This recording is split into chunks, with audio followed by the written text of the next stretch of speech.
I'm Dan Graziano and I'm here with the Raspberry Pi. In my earlier video, I talked about the hardware and told you the components you need to get started. In this video, I'm going to show you the easiest way to install an operating system on the device. I'll be using the more expensive Raspberry Pi version B for $35, but the cheaper model also works with this method. You will need a USB mouse and keyboard, a monitor with an HDMI cable, either an Ethernet cable or a USB wireless adapter, a power supply capable of outputting at least 700 milliamps at 5 volts, and a 4GB Class 4 SD card or better. I'm using a 16GB Class 6 SD card from Transcend, an old Motorola smartphone charger, and a spare HD TV. My MacBook Air has an SD card slot, but if your computer doesn't, you will also need an SD card reader.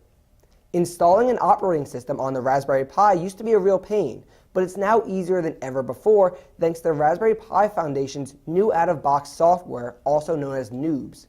Head to raspberrypi.org, click the Downloads link, and download either the Noobs zip or torrent file. While that's downloading, you'll need to format your SD card. Remember, formatting will erase everything on the card.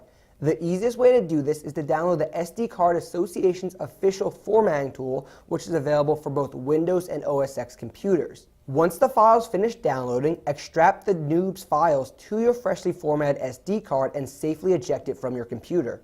Before touching the Raspberry Pi, it's best to touch a piece of metal to minimize the risk of damaging the device with an electrostatic discharge. Next, simply connect the HDMI cord, the mouse, the keyboard, the Ethernet cable, the SD card, and the power supply, at which point the device will boot up.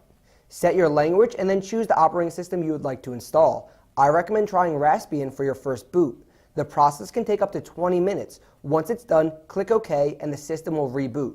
When it starts up again, choose option number 3 to boot directly to the desktop. Then choose the second option, which reads Desktop Login User Pi at the graphical desktop.